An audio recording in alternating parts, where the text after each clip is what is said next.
Welcome to the Fabulous Fifties and Beyond. Our program today is one that we're going to talk about something that's as old as the hills, but yet as young as the hills, and it's something that I know you're going to be interested in hearing about. We're going to have guests who are both national competitors and local competitors. You stay tuned and we'll be right back. And he'd say, go with what you got. Start from where you are. Give it your best shot. Keep reaching for that star. Get in the race, keep your own pace, keep moving and never stop. Just go, go with what you got. Our guests today are Gerald Lamb and Alan Hook. We're going to be talking about bicycling. I kind of snickered when I sent our director an email on our guests, and I said, we're going to have senior bikers today. And then I thought, well, maybe he ought to clarify the kind of bikes that we're talking about. But this is something that Jeanettta found out about, and through the senior games and through other things, that there are a lot of seniors who are biking today, aren't there? That's right. Sure are. Yeah. And actually, you said you got back into it when you were 60? I was probably close to 60 when I got very competitive when I got around 60. I started biking again after motorcycling for several years, and then got out of that, and I got back into it probably maybe 15 years ago, biking some, and 10 years ago serious.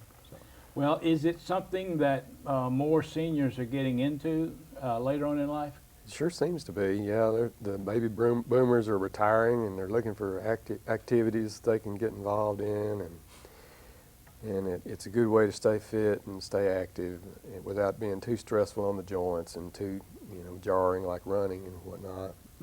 I actually got y'all's name from Bike World. Now, From Martha, yes. right, yes.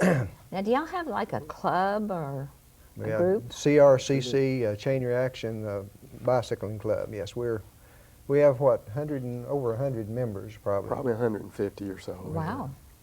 So we're quite active, and there's a lot of activity. There's rides, organized rides, at least on a Monday, Tuesday, and Wednesday night, and then I guess Thursday night there's some mountain biking, maybe Tuesday night mountain biking. Then we have rides, call rides on the weekends, Saturday, and then sometimes Sunday afternoon. So there's an abundance of riders. Now, where do you mountain bike around here?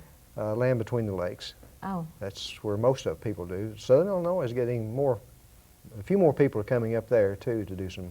It's a little rockier there, a little rougher riding probably, but they're everywhere. Of course, a lot of people ride their mountain bikes on the rail trail up in Southern Illinois. That's a good place to ride. It's a gravel trail that's real smooth, So and there's 30 or 40 miles. in yeah, there, it's a too. railroad bed. Actually, you can start at Karnak and go all the way to Harrisburg, and that's going to be extended another 15, 20 miles, I think, very soon. And you never have over a 2 or 3% grade, so everyone can ride it. You can ride all day long if you want to. when you talk about mountain, I thought of real mountains. because, when we were in Hawaii, they actually go up to the, what is it, where the volcano was? Right. And bike down right. this huge mountain. Of course, when they come down, they're moving on. Yeah. The good part of them are hauls to the top, and I think they coast to Is the that what it is? Right. Yeah, some of them, the hard-nosed bikers. We have a friend of ours who just got back from Hawaii, matter of fact, 2 or 3 days ago, and he rode part of it while he was out there. He was really excited about Yeah. cycling over there. Oh, I had a friend who did it, and I think she was a little bit scared coming down the aisle. yeah, you want good brakes coming down. Yeah. How do people get into the local club? Oh, it's just volunteer basis. You just pay your annual fee and start listening to the ride line, watching the newsletter, and going to the weekly rides, and getting more involved as you feel fit and able to. And Now you say the ride line. I caught on to that. Is that a phone line or? that's a phone line that's updated whenever someone puts on a new ride. That like on a weekend. That we don't know of a ride that's being put on locally. Somebody will come up with a local ride in the city or something. What is the number of the ride line? I'm sure it's 270. 441 2357, I believe it is. 2357.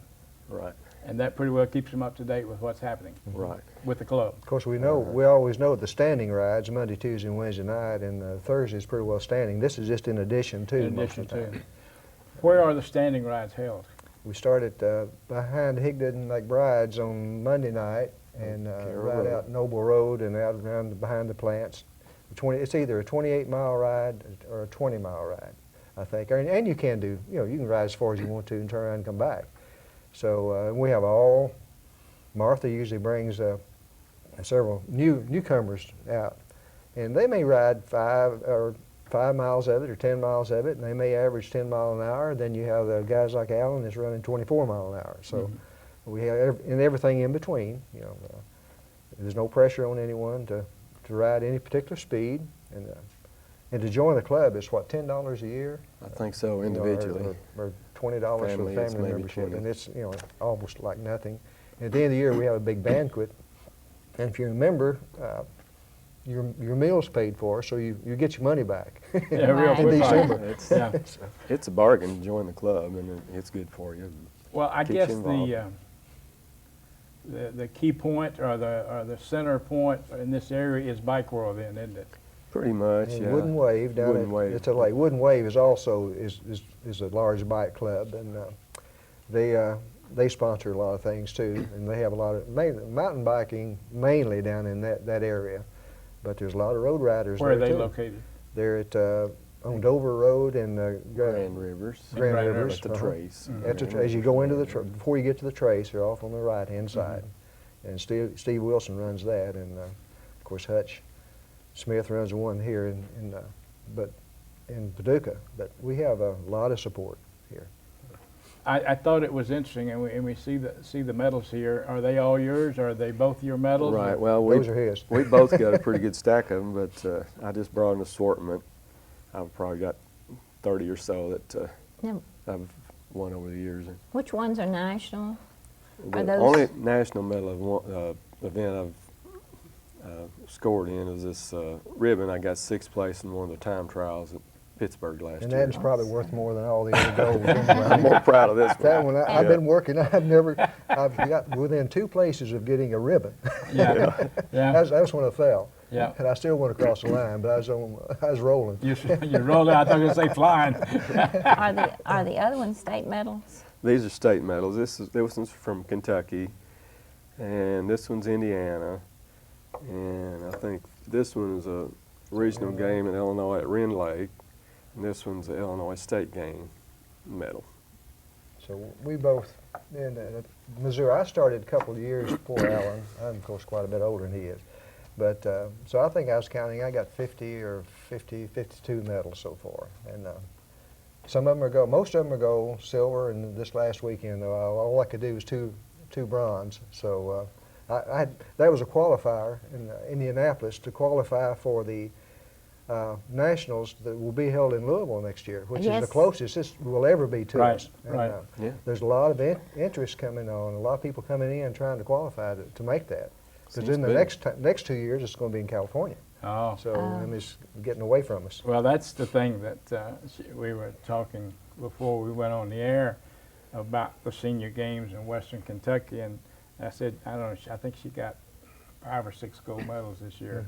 Yeah, but like you say, competing here as a whole, I've never even been to state, and you get some really serious people Yeah. when you get to the state, and the nationals has to be even more competitive.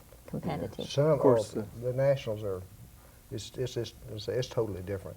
The people are, I mean, they want to win. Right. Some of them, most They of them are don't go just to triathletes. participate. No, it's Some much of them more have been serious. triathletes for all their life, Right. and they come in and they are real athletes, and their speeds are not like Lance Armstrong's, but they're not that much. I mean, they're back a ways from that. But I used normally up until this year, I'd always been able to get golds in all the state events, Illinois and Kentucky and Indiana, and this year some people come in from Ohio to qualify because you have to win a first or a second in one of the 4 events in order to be able to go to the nationals. So they were after those medals, and they came they in were. It and was serious they bumped me down to bronze real quick. Well, do they, on the state level, can people out of the state of Kentucky compete against Kentuckians and displace them, I guess, for They lack can't of a better displace word? them. They can't displace them. They have dual medals. Like if a person from Kentucky gets a first or second, they'll get their first or no. If a person from Indiana or say comes into a different state, they give them their medals, but then they give dual medals. Right. So that way the person from the state is not bumped out. It's But, a- Right. but both of them still can qualify for right. nationals Yeah, that way? that's right. Okay, Right. okay. Yeah. So they're getting more and more. And of course, the national events, I just brought this brochure that from the first games I went to in Baton Rouge, and they have 18 different sports there. And they're gaining new sports every year. At Indiana this weekend, they added mountain biking. Of course, they have racquetball, table tennis, swimming, cycling, bowling, basketball, volleyball, badminton, archery, golf, a lot of- horseshoes, Yeah. Oh, shuffleboard. now he likes that. So, it's getting bigger and bigger, and they're trying to get more and more people in. Well, we want to talk about that more when we come back. We're going to take a break, and during this break, Jeanetta's going to get with our registered dietitian, Pam Ward from Western Baptist Hospital, and they're going to talk about proper eating habits. I generally get out of the room when they talk about that. You can look at me and tell I don't get myself involved in proper eating habits too much, but she's working on me, and it's something that we still need to listen to. So you stay tuned, and we'll be right back and listen to Pam and Jeanettta now as they talk about proper eating.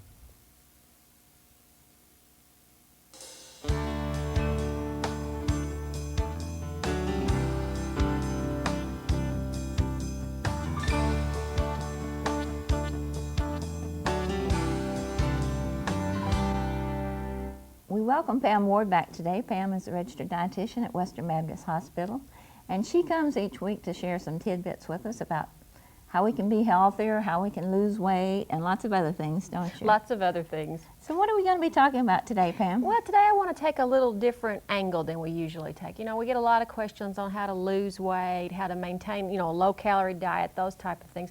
But I also, unfortunately, run into a lot of people that have the opposite problem. They have no appetite, whether it's because of an illness, medications, just our appetite decreases as we get older. Lots of factors can affect it, but I do tend to see a lot of or many older folks that just don't have any appetite, and it's hard for them to eat enough calories in a balanced diet. I know that's true, but it's kind of hard for us who seem to always have an Right. appetite. It is kind of hard for us to imagine Yeah. that could eat 24/7, but I do run into a lot. There's a lot of medications that cause There it. Kidney problems can cause it with dialysis.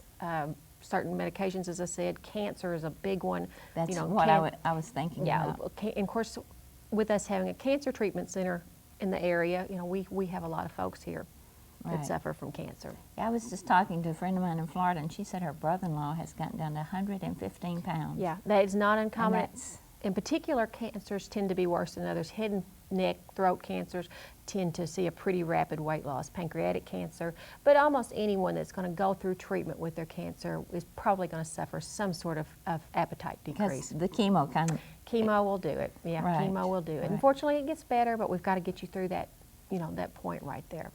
okay, well, tell us some of the things that we need to do. Okay. And hopefully, that we'll never have to do it. That's but, right. there's so many people who do. There are, unfortunately, there really are. And Yes. one of the things is, and this is pretty common sense, if you fill up quickly, eat less, but try to eat more frequently. But on the other hand, I have a lot of people tell me, but I just have no appetite. And then what you need to do are schedule times you're going to eat. I'm going to eat a mid-morning snack at 10, I'm going to eat my lunch about 1, that type of thing. Because if they wait for their appetite, they're never going to eat. Right. And, they just tend to eat less and less and less. But if you schedule a time to eat and, and make yourself sit down and eat something, it's not going to be as big of a problem. Something else they can do is limit their fluids during meals. Like I'm a big sweet tea drinker, and I can drink 3 glasses of sweet tea with a meal. For folks that don't have an appetite, they really need to drink their fluids 30 to 60 minutes before they eat or 30 to 60 minutes after they eat, and try to eat a meal with as little fluid as possible, because often the fluids we drink have no nutritional value. Right. And if you fill up quickly, you really don't want to do it on those fluids that just aren't going to offer you anything. Right. And there's some things I you're probably going to talk about this, like Ensure and different things like that that they can take. They sure can. There's all kinds of nutritional supplements, and a good one I have found that's less expensive, because some of those are rather costly, especially if you're drinking 2 or 3 a day. But the Carnation Instant Breakfast Powder mixed with whole milk is a good option. And you also, if you use the vanilla, you can mix it with hot cereals. You can mix it obviously in milk, but you can mix it with ice cream and make milkshakes. And it doesn't tend to have that vitamin aftertaste that some of the other supplements do. Okay, because I know they use that, I think, in the nursing homes a lot. Use it a lot. Some of the, I don't know, what do you call them? Supplements? Or Yeah, just the nutritional supplements. Supplements. And something else you can do, and they do this in nursing homes, is if you take a lot of medications, instead of drinking them with water, drink them with a nutritional supplement. It may be just that you drink 2 ounces of it with your morning meds and 2 ounces of it with your evening meds, but you're still talking about, you've gotten probably an extra 150 calories there with just a minimum of effort. I've heard of people that go on diets and they think that you're supposed to drink the Slim Fast with a meal. With a meal. Rather than taking it. Yeah, I get that a lot. And I get it for a meal. I get it with the Boost and Ensure because they see on TV how healthy it is. Right. So they think, well, if I'm going to be healthy, I need to drink this, and then they eat on top of it. And That's not really not really what they had in mind. Unless you do need to gain weight. Yeah, unless you do need to gain weight. Right. Keep snacks, readily available, and make sure they're healthier snacks. You're going to get the calories through candy and candy bars, those type of things, but you're not going to get the nutrition that you need out of it. So cheese, the little prepackaged peanut butter and crackers, ice cream isn't a bad option. The little cups of canned fruit and heavy syrup, those are a good option. Even if you can eat nuts, peanuts, walnuts, cashews, whatever it may be, those are a good option for you. But snacks that you don't have to stop and prepare them, because if you have to stop and get it ready, your appetite's probably going to be gone by the time you get there. Right. I know nuts are really good for you. They really are good for you. They're high fat, they've got protein in them, but so we've got the calories there, but the fat is a very healthful fat, and it's, very heart protective, as we've talked about before. So nuts for almost anyone are a good. Any nuts that are, I think walnuts? Black walnuts are supposed to be one of the better ones, but they're all good options. The thing you do want to watch is, if you have any trouble with fluid retention, kidney problems, whatever it may be, make sure you get the unsalted ones, not the salted ones, right. because there's a lot of salt and it tends to add up. Okay. Something else you can do is, often smells will bother people. The smell of cooked food really upsets their stomach. So cold foods or room temperature foods, whether it's a sandwich, chicken salad, those type of things, hard-boiled eggs, but anything that's cold or cool is going to, let me try that again. Anything that is room temperature or cold probably will be better tolerated than something that is hot. Okay. Well, we thank you for sharing all these things with us, and I know that most of us do not have that problem. And hopefully won't. Right, but, as you say, there are a lot of people who do, so we hope that this will be helpful to them. And we thank you for being with us and hope that you'll be back again next week to share with us again. I'll be here.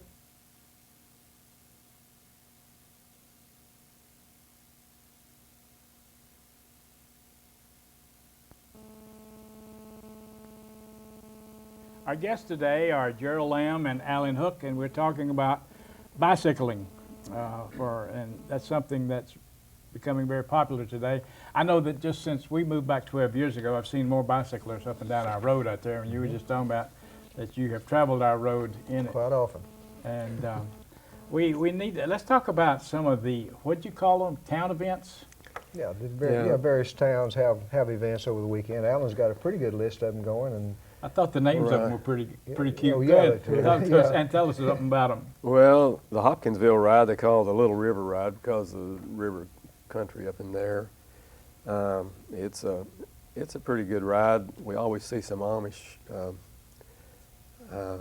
carriages and the Amish people up and down the roads. In Clarksville, Tennessee, they do the they call it the CRAM ride. I forget what that stands for, but they have some really good rides out of Clarksville.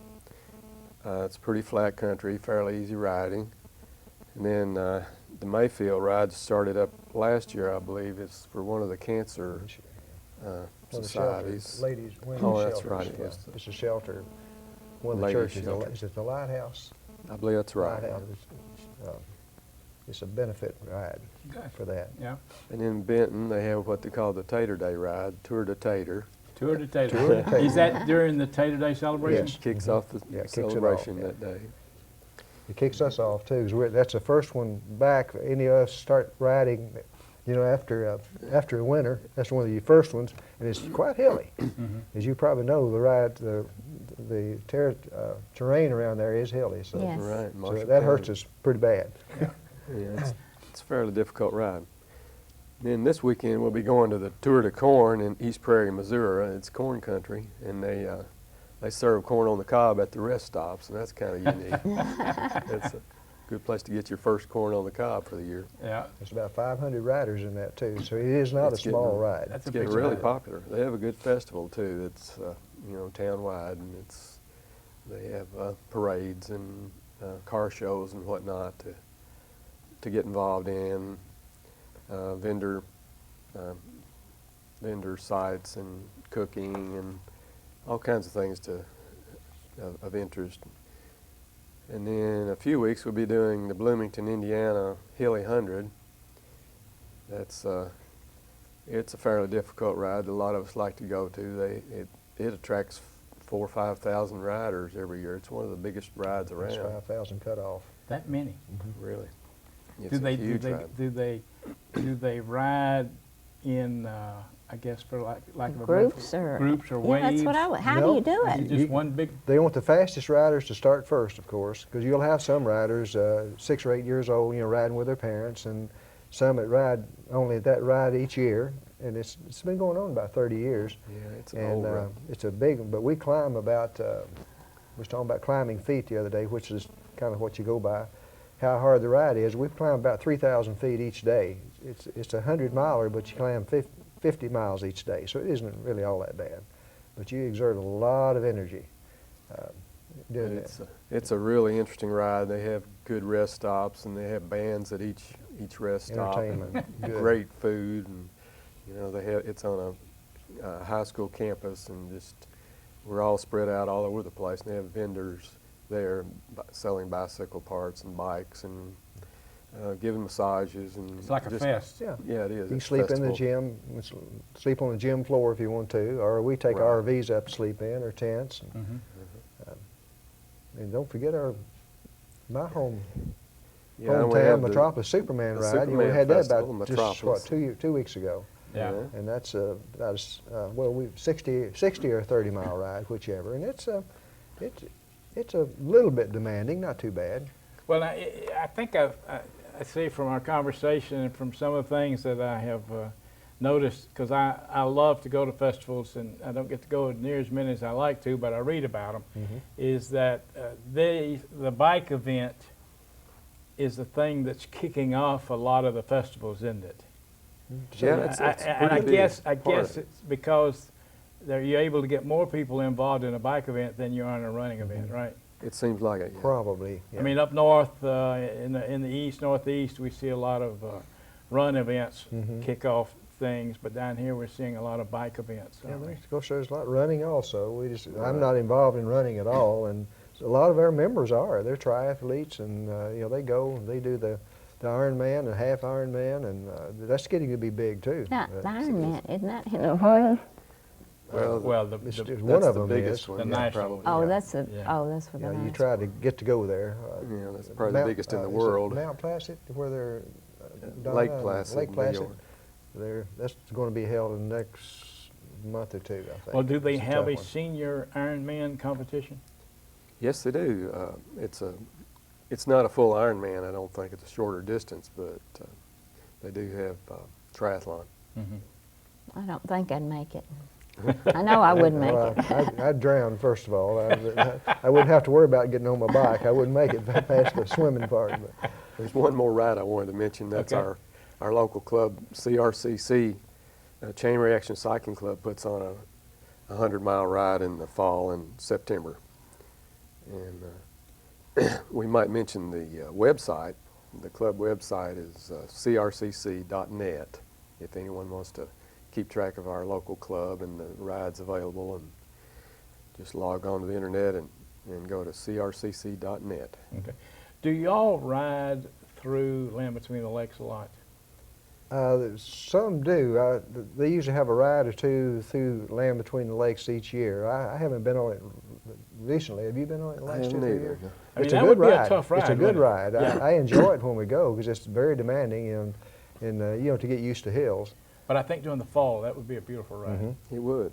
Southern Illinois has some beautiful rides too, from Dixon Springs over to Elizabethtown. You're going through Golconda, and you get a lot of. We get around 3,000 feet of climbing in that too. Of course, pretty hard. In Hard climbs. 1999, we went up to Wisconsin, Minnesota.